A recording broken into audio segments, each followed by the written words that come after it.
Buenos días y bienvenidos a Noticias Lobos Hermosillo. Con ustedes, mi compañera Alma Borges y su servidora Esmeralda Murguía.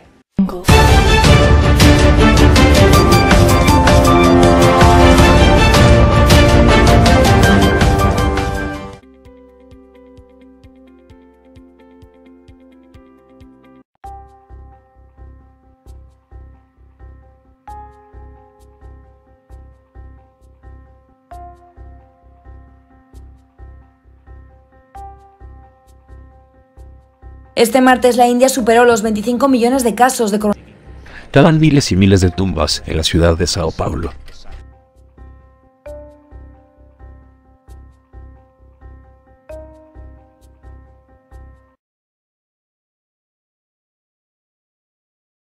La pandemia sigue devastando al mundo entero.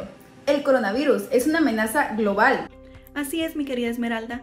Al día de hoy, la OMS notificó más de 163 millones de casos acumulados confirmados de COVID-19 a nivel global, incluyéndose más de 3 millones de defunciones, de las cuales en México se han confirmado más de 2 millones de casos y más de 220,000 defunciones por COVID-19.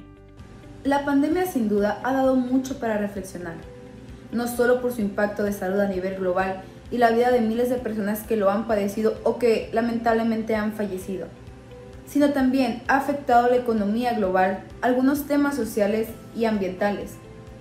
Pero, ¿y qué ha pasado con aquellos que padecieron esta enfermedad y lograron sobrevivir a ella? No cabe duda que hoy somos más fuertes que antes, pero efectivamente COVID-19 es una enfermedad compleja que ha dejado muchas secuelas en todos esos aspectos que mencionaste. Sin embargo, el día de hoy abordaremos las secuelas que dejó en cuestiones de salud.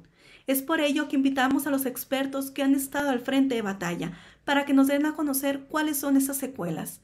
Nos acompaña el doctor Julio Peñuelas, médico internista, doctora Alexa Ruiz, médico neumólogo, y especialista en imagenología, doctora Claudia Mejía, quienes estuvieron en ese suceso, que claramente quedará grabado en la historia de la humanidad. Muchas gracias por acompañarnos esta mañana.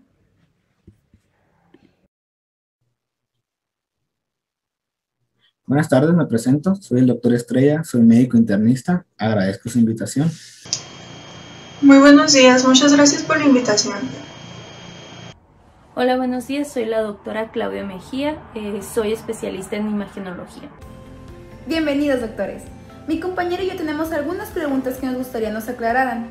Para empezar, antes de adentrarnos a las secuelas, ¿cómo podremos saber si un paciente se encuentra aún en etapa de enfermedad o ya es un paciente post-COVID? Sí, mira Esmeralda, déjame te platico un poco. Hay pruebas de detección de COVID-19 disponibles que permiten detectar una infección en curso o si se padeció en algún punto, ¿no? Tenemos, por ejemplo, lo que son las pruebas virales. ¿Estas qué nos van a indicar? Pues nos van a indicar si el paciente está padeciendo la enfermedad en este momento. Y se pueden utilizar dos. Tenemos a la prueba de ampliación de ácidos nucleicos y tenemos a las pruebas de antígenos. Por otro lado, ¿qué tenemos? Tenemos a las pruebas de anticuerpos, las pruebas serológicas también conocidas, que estas pueden indicarnos si el paciente tuvo la enfermedad en el pasado. Ya que, ¿por qué en el pasado? Porque no es tan recomendable utilizarlas estas para si queremos dar un diagnóstico de que el paciente tiene en este momento la infección, ya que no tiene una certeza tan elevada como para dar este resultado. Entonces, como ves, pues tenemos pruebas que van a depender de lo que quieres saber y de ahí nos van a dar los resultados si tiene o no la enfermedad. Entonces, espero haber respondido tu pregunta. Ahora que ya identificamos que nuestro paciente cursó la enfermedad, ya sea sintomática o asintomática, ¿hay secuelas? Y si es así, ¿cuáles serían? Como hemos observado en estos pacientes, el daño más característico es al aparato respiratorio y en particular al tejido pulmonar. Y en las secuelas sucede lo mismo, por lo tanto son más frecuentes aquellas que dependen del daño que causan a los pulmones.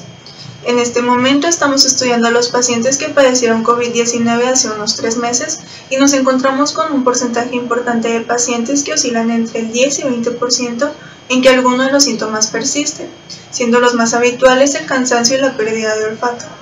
Lo que sí podemos decir es que no son síntomas de gravedad, sin embargo desde el punto de vista médico sabemos que son síntomas molestos.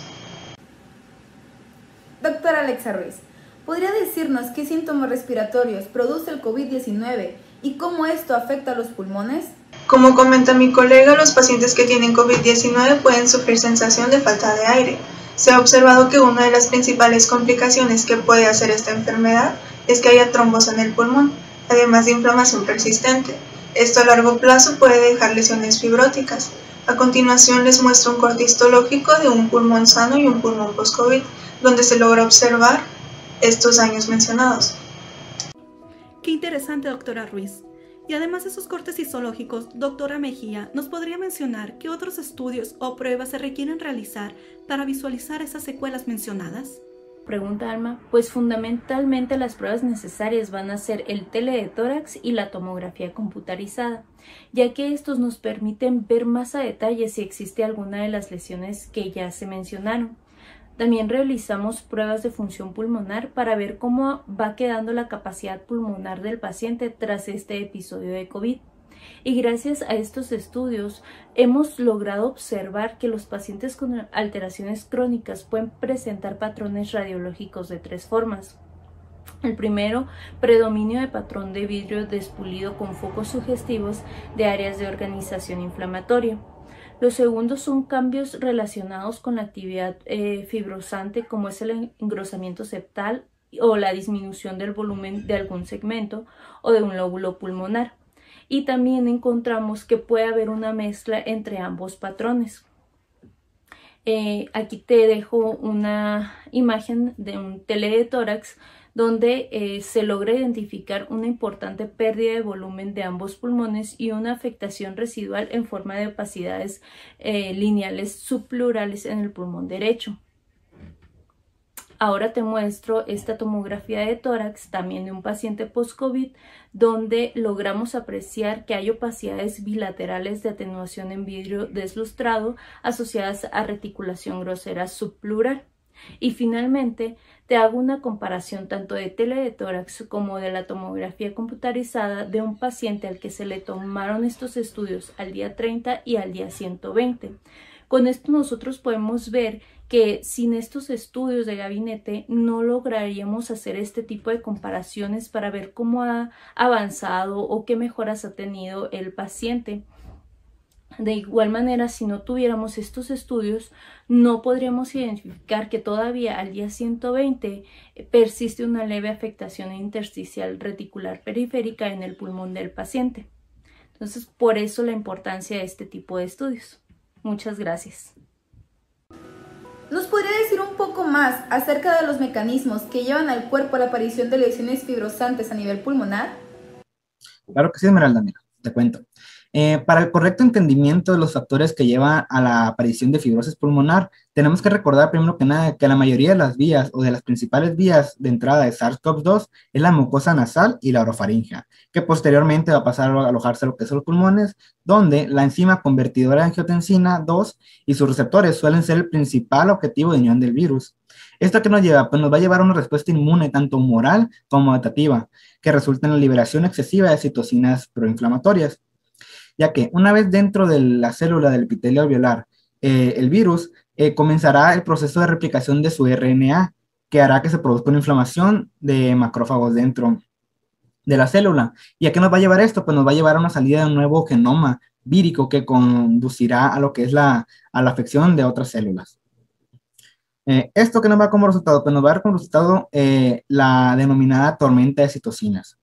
Y pues después de este punto en adelante va a depender de la capacidad del cuerpo para llevar el proceso de reparación mediado por células madres, por depósitos de tejido conectivo en las áreas afectadas, la posibilidad de recuperación total o aparición de alguna secuela pulmonar. Cabe mencionar que este proceso es mediado por lo que es la angiogénesis, la activación de fibroblastos y los depósitos de colágeno. Tristemente, por cuestiones de tiempo nos hemos visto obligados a terminar con la entrevista. Muchas gracias, doctores, por brindarnos su tiempo y darnos a conocer las secuelas de mayor impacto en estos pacientes, ya que es de gran importancia para la elaboración de los planes de tratamiento y seguimiento de su salud. Nos vemos la próxima semana con el tema vacunación en nuestro país.